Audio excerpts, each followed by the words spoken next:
A Secretaria da Educação do governo de extrema-direita de Tarcísio de Freitas gasta quase R$500 bilhão em plataformas de educação. Mas um novo estudo de grupos ligados ao ensino e pesquisadores de universidades importantes de São Paulo indica que o uso intensivo dessas plataformas não melhora o desempenho escolar, ou seja, perda de dinheiro público. Quem tem informações sobre isso ao vivo é a repórter Gerrana Rodrigues. Bom dia, Gerrana. Bom dia, Thalita. Bom dia quem acompanha a TVT News pelo YouTube, pela TV.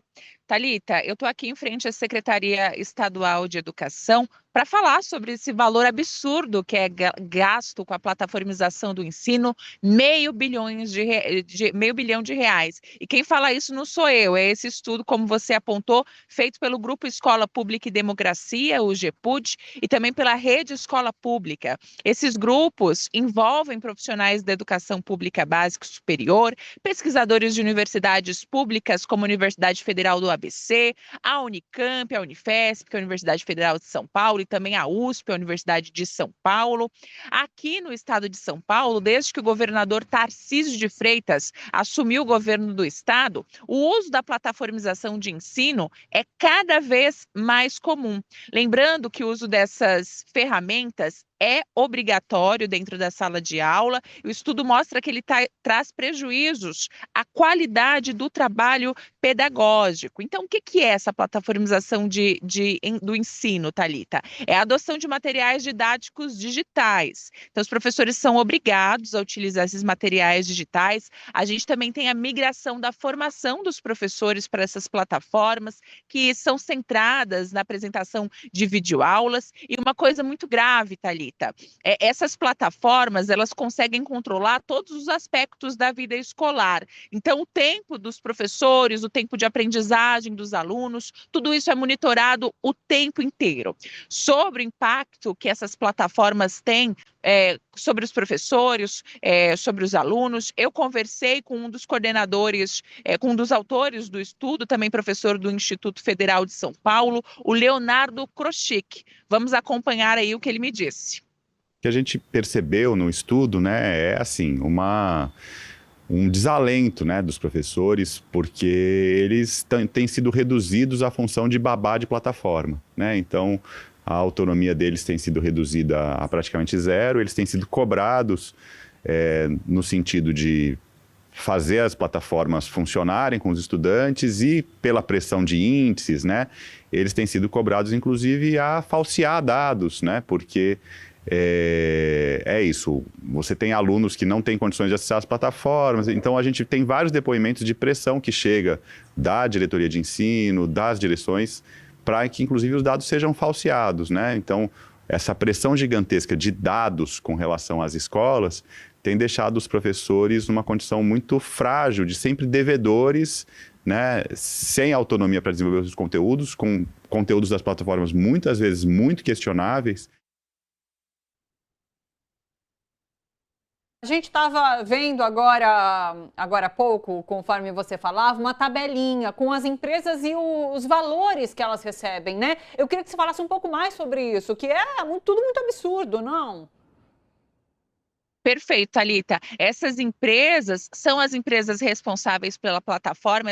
Essa tabela que vocês enxergam aí, ela está por ordem alfabética, né? Então, ela traz a Alura, depois a Education First, também a Elefante Letrado, Leia São Paulo, mas eu quero chamar a atenção aqui para as empresas que mais faturaram, né? Então, a gente tem aí a Wizard Person com mais de R$100 milhões investidos, a Matchfic com mais de R$72 milhões investidos, a plataforma Superbi com mais de R$115 milhões investidos. Thalita, é muito dinheiro, uma grande fatia do orçamento da educação que está indo para essas empresas de plataformização do ensino.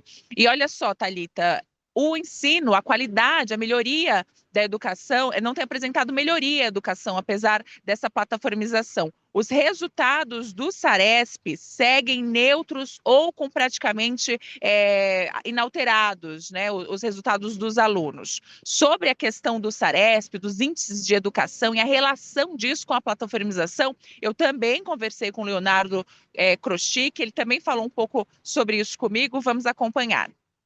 Então, o que a gente nota não é nem, porque acho que seria até realmente exigir demais, né, dizer que tivesse uma mudança repentina, né, pelo uso, mas o que a gente nota é que não tem efeito, né, o uso das plataformas não interfere nas notas nessa mudança nas notas do Saresp.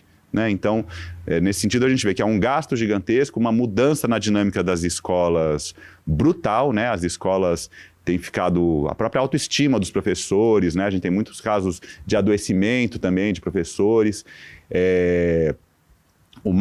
essa falta de autonomia que eu falei, né? Os estudantes também sendo expostos a telas o tempo todo, indo na contramão, né, do que a própria legislação aprovada também recentemente de proibir celulares, né, nas escolas propõe.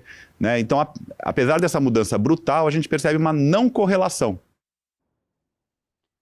Olha, a gente precisava ir atrás. Diga, Giovana, complete.